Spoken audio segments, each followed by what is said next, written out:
మాట్లాడలేకపోతున్నాను. 40 సంవత్సరాలు ఎలా గడిచిందో తెలియదు.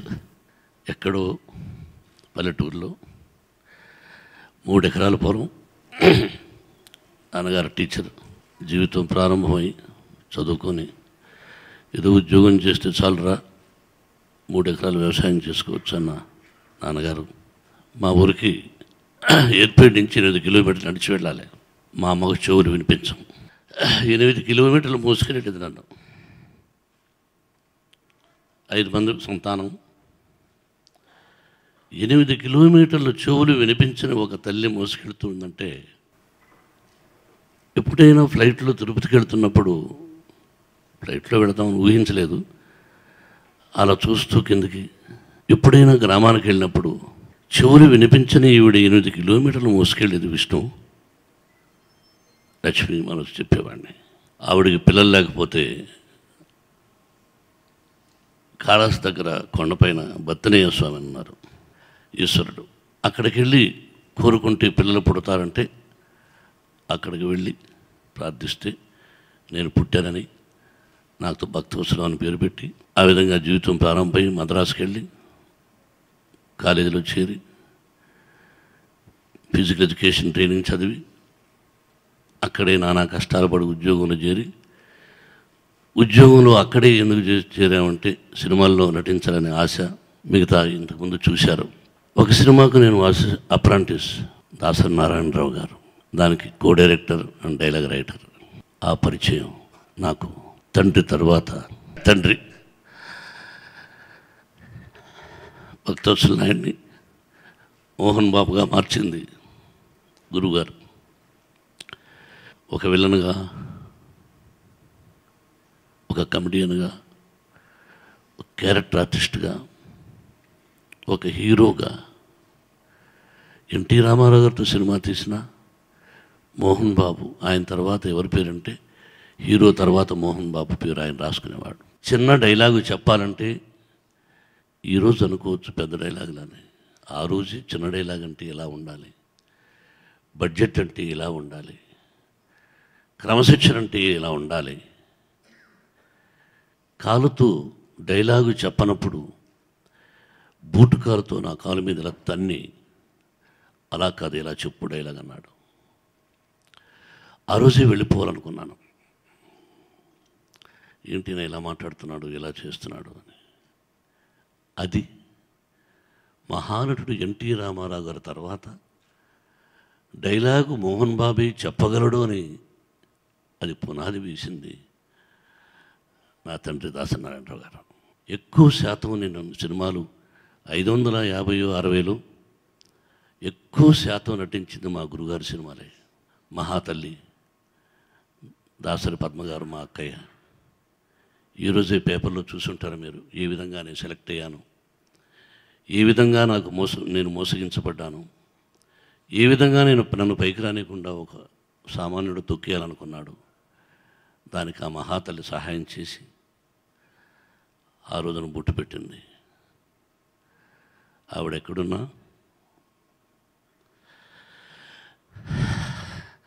ఆవిడ ఆశీస్సులు బాగుంటాయి. అలా జీవితంలో మొదటిసారి రుణపడి ఉండడం అంటే ఒక దాసరి నారాయణరావు గారు గురువు గారికి. ఆ తర్వాత మార్గంలో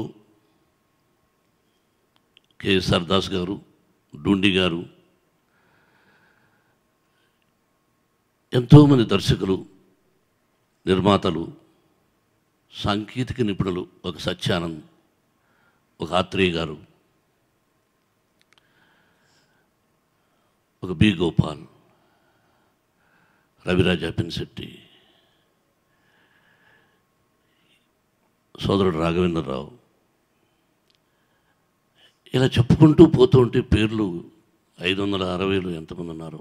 నా తల్లిదండ్రులు చేసుకున్నటువంటి వాళ్లకు భగవంతుని ఆశీస్సులు, నాకు నా తల్లిదండ్రుల ఆశీస్సులు ఉండబట్టి ఈ స్థానానికి రాగలిగాను. 2 జతల బట్టలు కారు షెడ్లో ఉండేవాడిని. వర్షం వస్తే చినుకులు పడేటివి. 25 రూపాయలు రెంటు కార్ షెడ్కి. ఒక కార్నర్లో అలా కూర్చునేవాడిని. ఆ కష్టాల్లో ఒక సంఘటన చెప్పకూడదని ఎందుకులే కొన్ని అని అంటూ ఉంటారు. టాయిలెట్ లేదు, తడికిలు కట్టుకొని టాయిలెట్, స్నానం టెంకాయ మంటలు కట్టుకొని స్నానం. 25 రూపాయలు రెంట్ కట్టలేదని ఆ ఇంటి ఓనర్ 3 మాసాలుగా నువ్వు రెంట్ కట్టలేదు అడిగేది. చిన్న పాత్ర, 2-3 పాత్రలు, వాటిలో బియ్యం తెచ్చి వండుకునేవాడిని. అంటే విలేజ్ నుంచి బియ్యం, అక్కడెక్కడైనా కొంచెం చింతపండు, రసం పెట్టుకోవడం, కలుపుకోవడం. 3 మాసాలుగా రెంట్ ఇవ్వలేదని మార్నింగ్ సినిమా వేటకు వెళ్ళాను అసిస్టెంట్గా, సాయంత్రం వచ్చాను. భోజనం వండుకుందామని ఒక పాత్ర తీస్తే దానిలో ఒక బ్యాడ్ స్మెల్ ఏదో. ఏమిటని చూస్తే టాయిలెట్ కూర్చోన్నారు. ఆవిడ కిటికీ నుంచి చూస్తుంది. రెంట్ ఇవ్వలేదని ఆ పాత్రలో టాయిలెట్ కూర్చున్నది ఆవిడ. అప్పుడన్నా ఖాళీ చేస్తాడని అది కడిగి ఆ రాత్రి పస్తుండి నెక్స్ట్ డే మళ్ళీ అదే పాత్రలో వండుకొని భోంచేసిన వాడిని. భగవంతుని ఆశీస్సులు,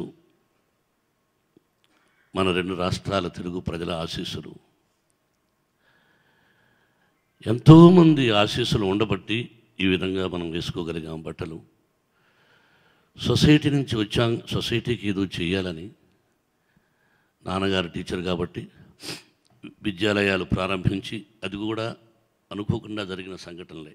ముందు 400 మంది స్టూడెంట్స్తో ప్రారంభమై ఈ రోజున 12,500 మంది విద్యార్థులు మాది అటానమస్ కాలేజీ.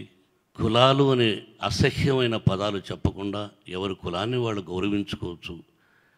కానీ కులమతాలకు అతీతంగా 25% ఫ్రీ ఎడ్యుకేషన్ ఇవ్వాలనే సంకల్పంతో ఆ రోజున 1992లో విద్యాలయాలు ప్రారంభించాను. మహానటుడు శివాజీ గణేశన్ గారు ప్రాస్పెక్ట్స్ ఓపెన్ చేశారు. ఆ విద్యాలయాలు స్టార్ట్ చేసేదానికి డబ్బు తక్కువగా ఉంటే సుబ్బారావు రెడ్డి గారు కళాబంధు అంటాను, ఆత్మబంధు అంటాను, ప్రజాబంధు అంటాను, దీనబంధు అంటూ ఉంటాను. అన్నయ్యతో నేను అశోక్ సామ్రాట్ షూటింగ్లో ఉంటే ఒకరోజు ఫోన్ చేశారు. అప్పుడు సెల్ ఫోన్స్ లేవు. ఎక్కడ ఉంటే ఫోన్ అన్నారు. అన్నయ్య కూర్చోన్నారు, నేను కూర్చోన్నాను. ఫోన్ సార్ సుబ్బారావు రెడ్డి గారు అన్నారు.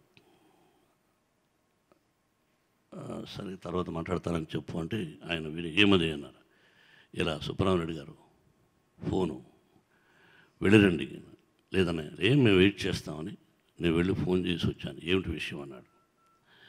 ఇలా ఎవరో బ్యాంక్ చైర్మన్ ఆయన ఇంటికి వస్తారట, స్కూల్కు అప్పు కావాలి 1 కోటి రూపాయలు, అప్పు ఇవ్వరు ఎడ్యుకేషన్ ఇన్స్టిట్యూషన్స్కి, కానీ ఒకసారి రమ్మన్నారు ఆయన అన్నాను.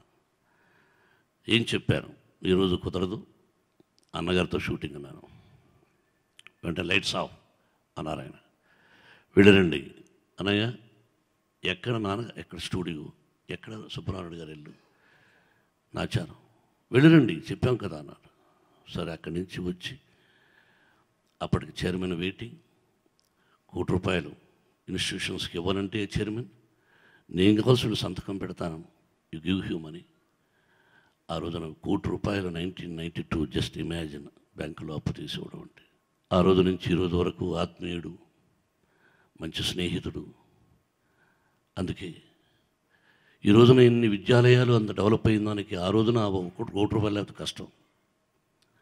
అందుకే సుబ్బారావు రెడ్డి గారిని ఆత్మీయుడిని ఈరోజు పిలవడం జరిగింది.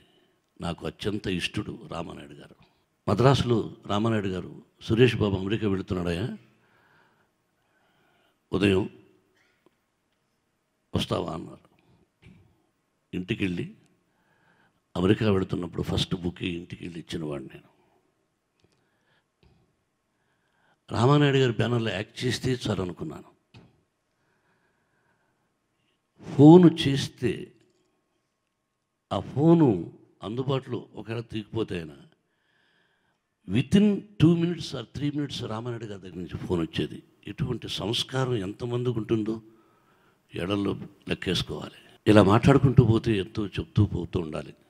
ఏదేమైనా మరొకసారి నాకు నటుడిగా జన్మనిచ్చిన నా తండ్రి దాసనారాయణరావు గారికి, ఆత్మీయులు సుబ్బరామరెడ్డి గారికి, రామానాయుడు గారికి, నా దర్శకులకు, నా ప్రయాణంలో సహాయం చేసిన వారికి, నన్ను రాజ్యసభ వరకు పంపించినటువంటి